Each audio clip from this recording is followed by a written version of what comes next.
What are the postprandial blood glucose values, which is the blood glucose measured 2 hours after a meal for pre-diabetic individuals, type 1 diabetics, type 2 diabetics, and also for people who undergo routine tests and do not know how to interpret it more accurately? In this week's video, we will talk exactly about that, about how you can interpret to know if you are on the right track or if you need to improve some points in your treatment. A very important video, so take advantage, watch until the end, because I am sure you will leave here learning more and more.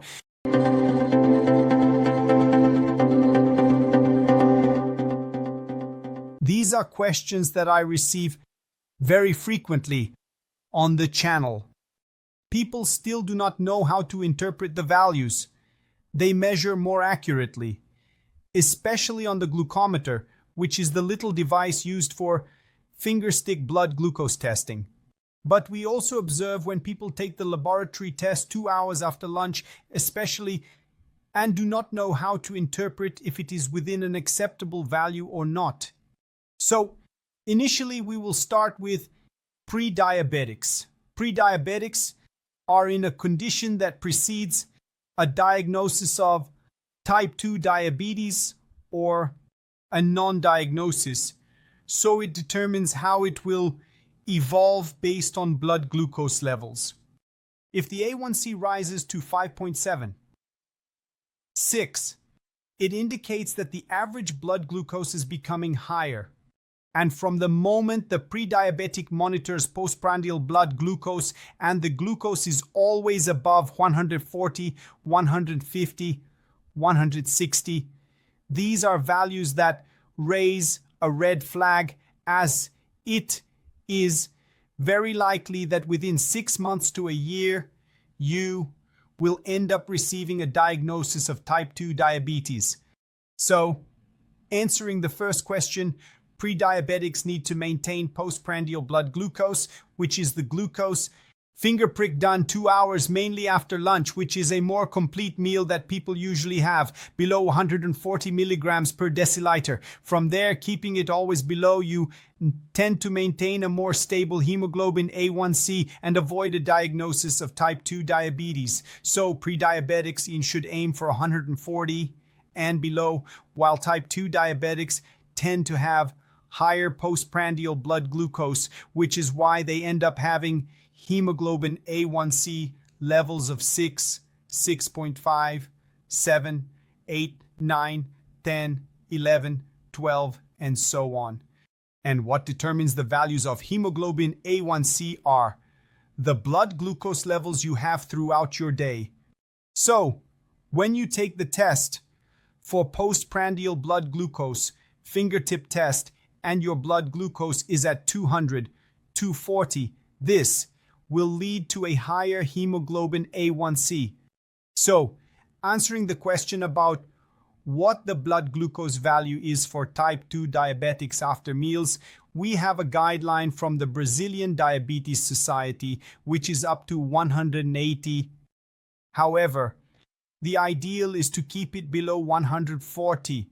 So if you can maintain it below 140, you will promote better controlled blood glucose and consequently a lower hemoglobin A1C, which will give you health and favor the reversal of the need to control glucose through the use of medications.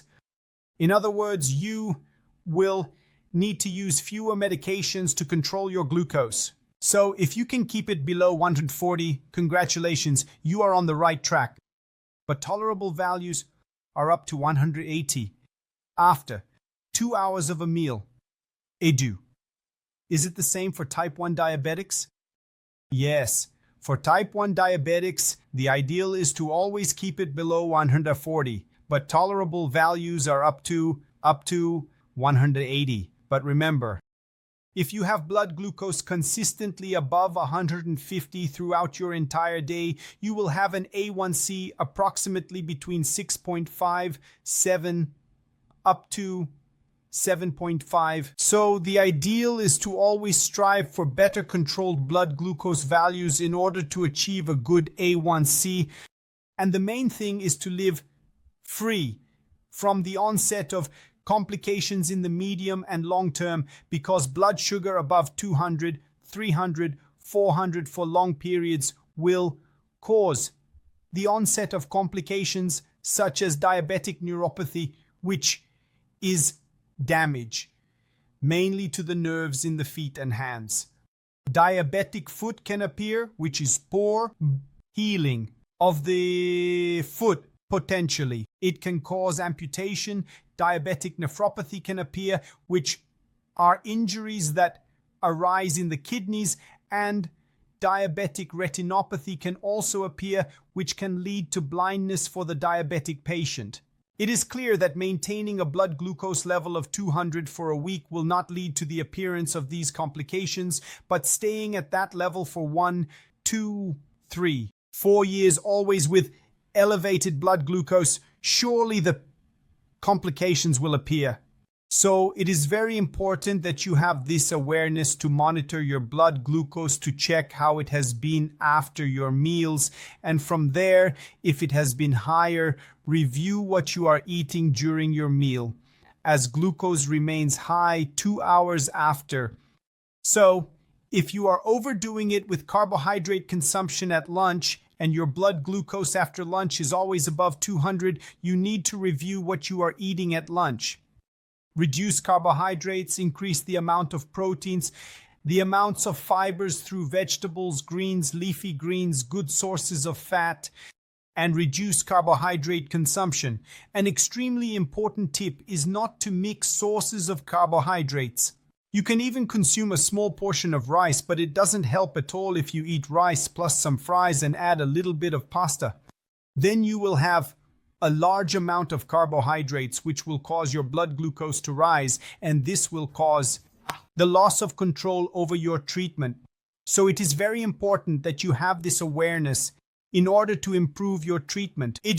And who does not have a diabetes diagnosis only does annual checkups? What are the acceptable values to maintain? It is the same as pre-diabetes, always below 140. The ideal is 120, 115, 125, but always below 140, because if you can maintain well-controlled values, it will help you have a hemoglobin A1C always below 5.7, which is a value that determines an alert or not for a possible diagnosis of prediabetes or type 2 diabetes, and from there be able to maintain good control of your glucose. That's why it is very important to have annual checkups.